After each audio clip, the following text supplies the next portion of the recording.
Hello and welcome to Sikit-Sikit Info, a podcast by KBC Industrial Supplies. In this series, we bring together industrial experts, technology partners, as well as service providers to usually talk about and share insights on what's actually happening in the industry right now, right? So for today, we have the privilege to have Mr. Shihan from Synergy. Hello, good afternoon. Thank you for inviting me to come to this podcast. My name is Shihan Abdullah, currently the Head of Business Development for Synergy Berhad. Our company, we are the project developer for renewable energy and energy efficiency projects in Malaysia and Southeast Asia. As well as Mr. Damon from Huawei. Hello, I'm Damon from Huawei. I'm from the Marketing and Solutions Department, where I'm mainly focusing for solar and batteries and of course data center solution as well in Malaysia. So previously, like I've mentioned, we are our first segment we talk about maximum demand as a general, right? But actually just give a holistic approach, right, on what are some of the methods that we can actually observe this maximum demand savings.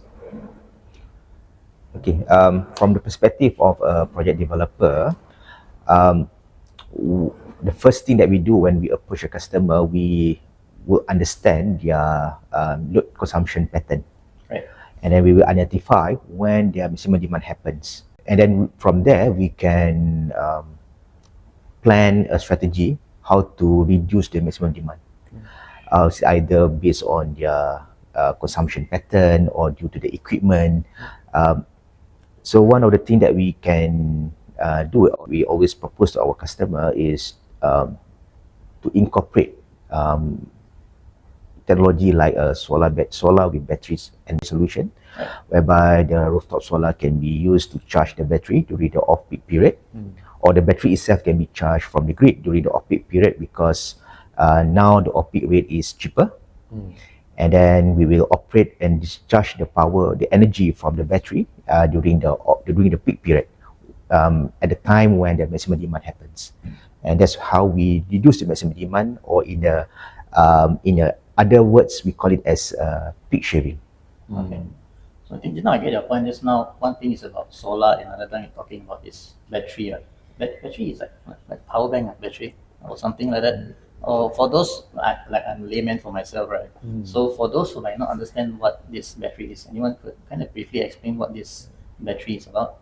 Maybe Huawei can give the answer to that.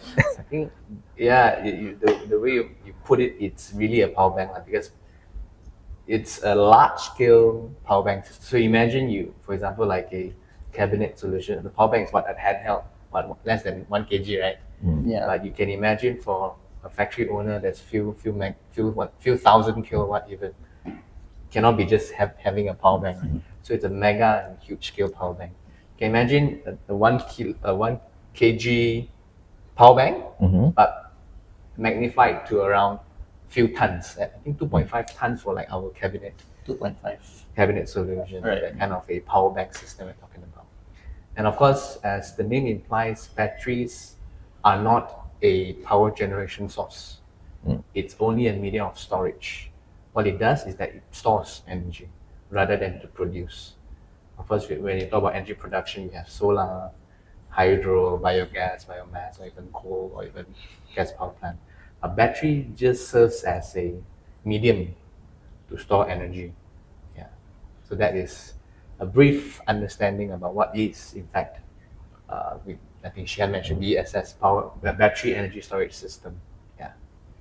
So I think the more different term to kind of simplify is called BESS lah. Yeah. You don't really say like battery energy storage system. It's kind of really lengthy lah, right? Yeah.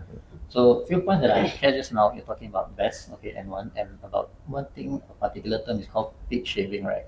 So for those who might not understand, actually, how does this peak shaving and battery correlate with each other?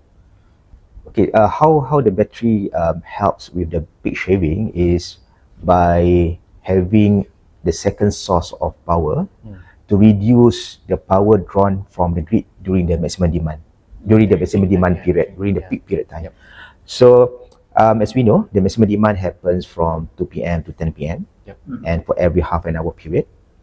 And ESS, we'll be able to discharge the power during the highest maximum demand period, during the highest 30 minutes of a maximum demand period, so that the factory or the consumer will not take the extra power from the grid. So let's say, for instance, instead of we are taking 1 megawatt from the grid during the highest 30-minute period, and the battery able to reduce maybe 10% of it. So that 10% becomes the peak shaving, and the reduction will be in form of the saving in ringgit. Yeah. So I mean, let's say if I try to put it in like numbers, right? So example, the amount of kilowatt I'm buying from the grid is, let's say, 2,000 kilowatt, right? And then my 2,000 kilowatt, right? Yeah, okay. Then my battery, I'm not sure, I just put a number here, let's say 200 kilowatt. So that theoretically is my new maximum demand will be 2,000 minus 200 kilowatt. 1,800. So it'll be 1,800 Yeah. kilowatt. So I think there's a general understanding about peak shaving, right? To try and save up a certain amount from my maximum demand. Correct. Okay. But So- just you cannot entirely shave off, because eventually you would still have a like what I had mentioned in the previous session, is that we have a base load. Right. Unless there are business owners that's willing to go extreme, where I do not have I have very minimum operation during 2 p.m. to 10 p.m. under the tier tariff. That also works. But there are other things that we need to consider about if we were to shift from 10 p.m. to the next day 2 p.m. So it's a give and take. If I were to shift all my operations to non-peak time, I have to consider about the efficiency of my workers, the efficiency of the manpower, and more things like that. So there are, I would say, two perspectives of it. One is, of course, to implement best, to shave off certain peaks, because I still have a base load. But another method is, of course, to relocate or reassign or redesign the working shifts of certain businesses. Sorry. Yeah, so just continuing from there, right? So, how does the BESS system able to know when do I discharge the battery? Like, I mean, I given a quick sample, like how many kilowatt then my battery discharge certain, right? But when exactly does it know how to discharge actually? Is it like some automation? Is it controlled, or how does it work? Okay, so before we talk about the discharging strategy of the BESS, we have to first look into how do we design the BESS system, right? Because as the name implies, on maximum demand, it happens. We're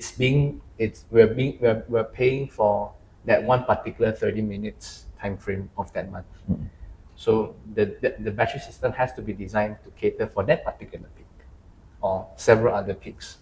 So it's not about slapping bigger the battery, the better. It's not really the case, because it's not a directly proportional straight line curve that we're talking about in terms of capacity investment and the savings. I always call it a triangle rule. Okay. It's not about having the biggest size, but rather to have the most accurate and correct sizing to have the most efficient returns that I'm having. So that's on the battery design. And coming back to what Sanjeev has mentioned, how do we ensure an accurate discharging strategy, right? So that also depends on how much power am I drawing in instantaneously. It has to be detected in real time, and the system itself also has to be smart to detect, this is the threshold that I'm hitting, I need to discharge. So traditionally, there are methods where I can use a meter, detect the surge.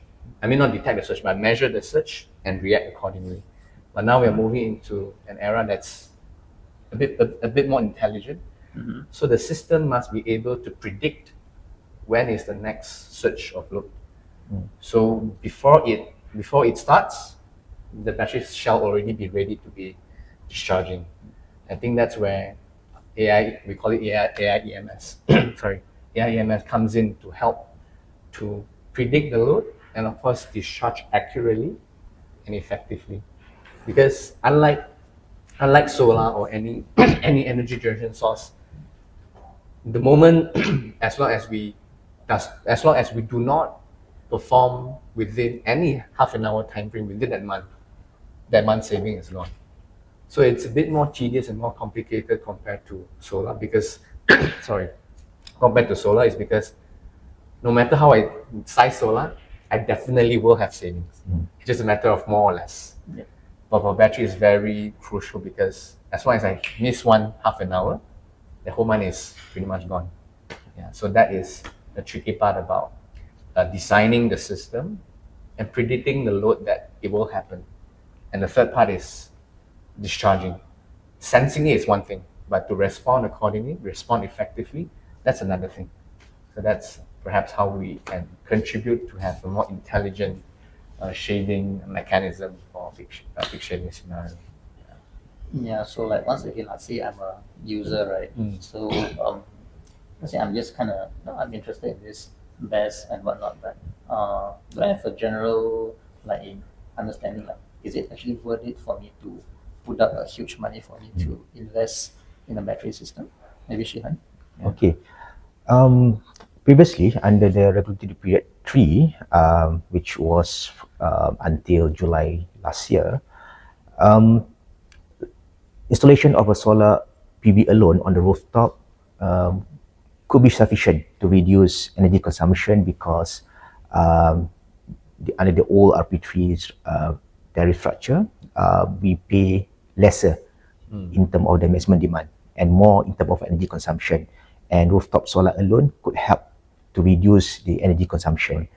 But under the regulatory period number 4, from July last year until end of December this year, the tariff structure has changed, which now we are paying more in terms of the power drawn from the grid. Hence, rooftop solar alone is not sufficient to give some significant saving to business owners to reduce their energy consumption. And this is where the battery energy storage solution can come in to be can be integrated with the rooftop solar system. Of course, the cost of the battery adoption is not cheap.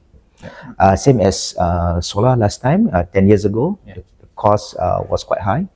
And then there was schemes such as feed-in tariff introduced by the government to help business owners to adopt solar system. But over the time, we've increased adoption of this technology by the masses. The cost of adoption start to reduce, and with the technological advancement, the efficiency start to go up, and the adoption becomes more cost-effective and affordable.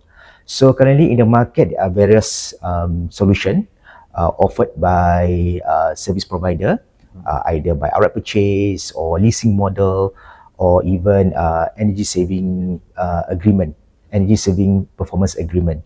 So for a company like Synergy, as an energy service company, we provide the shared saving solution whereby we share the saving that achieved by the battery, by the BSS. We share the saving with our customer, and we install, design and operate the battery without zero upfront costs, without any upfront costs from the consumer. And we work with our partners such as Huawei, KVC, to put together these solutions, and we're offering these solutions to various commercial industrial consumers. Also meaning like I'm a user, then Synergy is actually able to offer like zero upfront cost, means I don't have to pay anything, right? Exactly. So then Exactly. I can enjoy the benefits of having a BES in my premise. Correct. So that's, I think, what you guys can do that, right? So okay, I think we're talking about BES as general, right? So let's say some other parties come to me with many options of BES, right? I mean, I don't know how to justify, how to see which one is a good BES or not. Yeah. So let's say I have option A, B, C. How do I know, or which are the factors that I need to take into account, to justify my choice? Oh, that's to me, right? Yeah. Let's do. Okay. Very valid question. In fact, it's definitely the million-dollar question that all consumers would definitely ask. Of course, different products, different OEMs would have different unique selling points and different features. Yep. It's like car. You cannot be comparing all cars the same, right?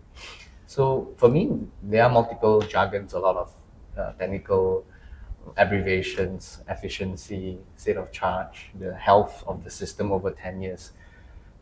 These are all perhaps terms that that end users should need to be focusing on. We need to really magnify into what are the quantum of measurement, because to put to a perspective, installing a 500 kilowatt hour battery of A or 500 and a 500 kilowatt hour battery of B, in terms of performance, you'll be different. What are the differences that we usually would see? Efficiency. Because as I've mentioned earlier, BESS, it's not a medium of energy generation. It does not produce energy, but it stores energy.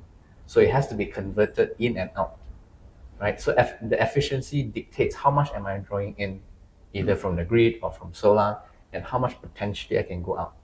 So that is the efficiency that we need to look at. Because by having installed 500 kilowatt hour, it does not necessarily mean you can use 500 kilowatt hour. Perhaps you can only use 480, 470. A and B is different. So that's one thing. So what you install is not what you potentially can use 100%. And other than that, of course, for us, it's always about safety, right? Because to me, to be very frank and honest, BSS has bigger potential hazard as compared to solar. Both are operating at DC, but batteries, it's a power bank, right? Yeah. It stores energy. It's the density and medium is there. So we have. I mean, of course, business owners have to be careful in terms of selection of the products, so that whatever you invest, worthwhile, and of course, it's able to provide you savings. But of course, I can go on and on. I can have another 1 hour of podcast with you talking about technology and advantages. But I think that's not for today. But rather, it's really about understanding the technology and choose what's right. Like for me, whenever I talk about BSS, it's always about comparing with cars. Having a car that is slightly cheaper in the first year may not be able to sustain you for the next 20 years. Battery is similar. I have battery of A, it may not last me for the next 20 or even longer. So few aspects we have to consider: efficiency, safety, or even longevity of the system. But if you want me to talk about features, I can go on and on. That's another 1 hour, but that's not for today. Yeah, so I think, let's say myself as a user, I think we have a pretty good understanding about my maximum demand from the first segment and my second segment. What are the technologies or solutions that we are actually able to provide to save this maximum demand, right? Yep. And also, I think it's good that we heard this point of view from different perspectives as well, coming from a service provider as well as Huawei as well, right? So I think thank you very much for joining us on this episode. So I hope today's discussion from Mr. Damon and Mr. Shihan is able to provide a lot more insights, especially on this topic of maximum demand, right? And thank you very much. Thank you. Thank you.